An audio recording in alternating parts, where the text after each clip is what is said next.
Trade rumors are escalating surrounding the Toronto Maple Leafs and one very interesting player. We're going to break down exactly who that is and discuss what the reports and rumors are. We're also going to dive into a trade that has surfaced that has Leafs fans fired up. Stay tuned for all that in this episode. But before we get into it, folks, quick reminder. And first of all, happy holidays. If you're celebrating, Merry Christmas to everybody who celebrates out there. And thank you guys for your continued support this year. We're excited to keep making videos for you all as we head into 2025. But also a reminder to hit that subscribe button. We're on the road to 15,000 subscribers. Thank you guys for your continued support and the support on the watch along yesterday, the live stream there. But there's a lot to go over today, and there's some rumors circulating. They're never going to stop, and especially after a couple of brutal losses from the Toronto Maple Leafs on Saturday, and of course yesterday on Monday against the Winnipeg Jets.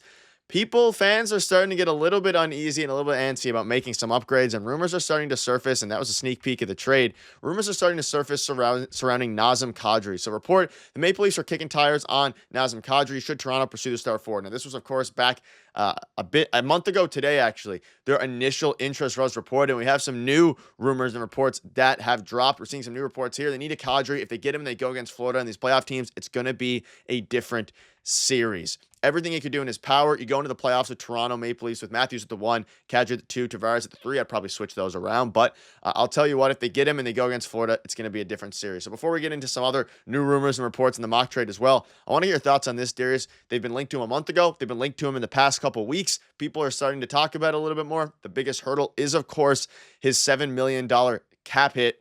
But there is some ways to go around that with, Calgary retaining. But man, oh man, would this be a interesting, I guess, trade target for the Toronto Maple Leafs to pursue here.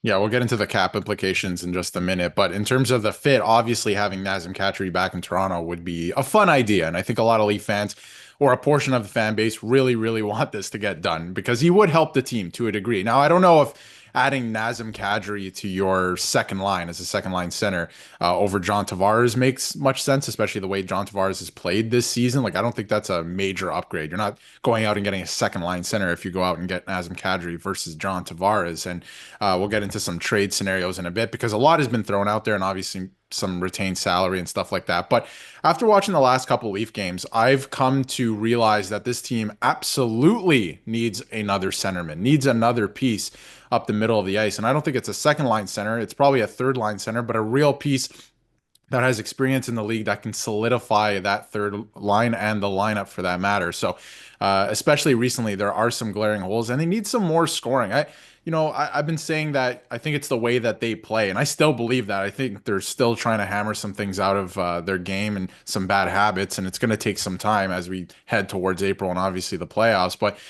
I think it is the way that they play, and they're still going to iron that out, but they do need some depth scoring still. Like guys like, we'll, get into it in a future video, but certain guys in the point leaders this year, some guys need to bridge the gap a little bit, I think. So they need some more scoring. Again, Max Domi just started to get going, Nick Robertson, for example, but it would be nice if they had a guy right up the middle there that, has experience in the league, can help you in the playoffs and could add a little bit of scoring and play the right way. They don't have to score a lot of goals, but the way that they play, crash the net, stuff like that. Yeah. They need a couple more guys with that mentality, I think. So that would really help. Yeah, and obviously he's a veteran guy. He's been with Toronto before, obviously not under Craig Berube or anything like that. But as you start to kind of see how it would fit, he's known for his tenacious style of play and leadership, spent 10 seasons with the Leafs. He eventually left in 2019. We all know about the whole Alex Kerfoot and Tyson Barrie trade there. And Kerfoot's an interesting guy, but that's another day. Since his departure, Kadri has enjoyed his success winning a cup. So he's a cup winner. He's 34. The problem is, you can see at the bottom, he has 4 years left on his contract at $49 million. And, if you look at his stats and then you just look at him, maybe that's not completely terrible. He's 34 years old, which means that by the time his contract is over, he will have been 38 years old, making a lot of money. And quite frankly, it's again, not a horrible amount, but some people would just say, hey, the Leafs are already paying a bunch of guys, who are older contract. May as well just add and pile it onto. You have Chris Tanev, you have OEL, who are a bit more effective players at this point. His cap hit is $7 million. He's a UFA after 2029. I don't think it would be horrible. Like, you do have him under control. So you had your third line center locked up for the foreseeable future here, even though the second his play starts to drop off, that's when things start to get a little bit concerning surrounding Nazem Kadri, because again, he's a very solid player. He does some things very well. He does some things not quite as well. And as you look at his stats, 22 points in 34 games, that'd be, among the top on the Toronto Maple Leafs when it comes to, the third or fourth line, of course.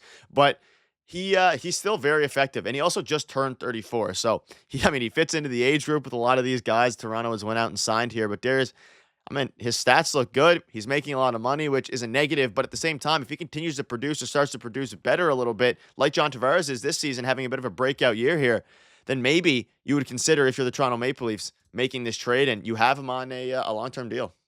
I would consider this trade.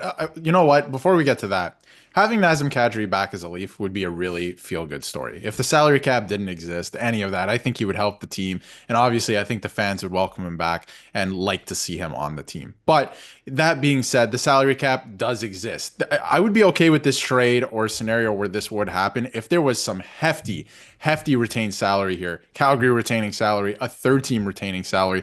But if that's not the case, it just doesn't work. The $7 million will not work. A team is going to have to retain salary here. But even then, his contract goes for another 4 years still. And would he help the team right now? Yes, but then you're probably stuck with that contract, right, until he's almost 40. So that's another thing you got to think about. I think that the Leafs have better options out there. I think that there's younger options, there's more effective options. Would this be a feel-good story? Absolutely, 100%. And you know what you get in this player. That's the other thing. He can help you win. He brings more of what you need. But I think that there's younger, better options out there that you can keep for years to come as well, and they can kind of help solidify the lineup as John Tavares continues to age and as these other guys continue to get into their prime and get a little bit older as well. So I think there's a lot of better options in terms of scoring too. And I don't think the scoring issue, because a lot of people brought this up to me, and I talked to somebody yesterday that brought it up to me. The Leafs need more depth scoring.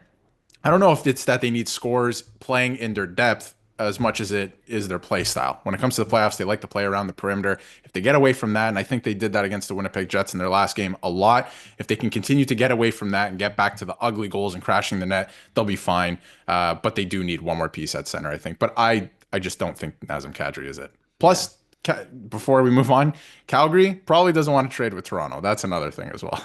Yeah, and let's dive into a trade that's been circulating online. So it's Nazem Kadri at 50% retained for Fraser Minton, a second-round pick, and Bobby McMann. Now, I'll be the one to say it. I think this trade is a little bit ludicrous. You're giving up Bobby McMann and Fraser Minton, who's shown to be a pretty effective center at the NHL level already, albeit probably at the moment projected as like a fourth-line guy if he was to play for an NHL team now.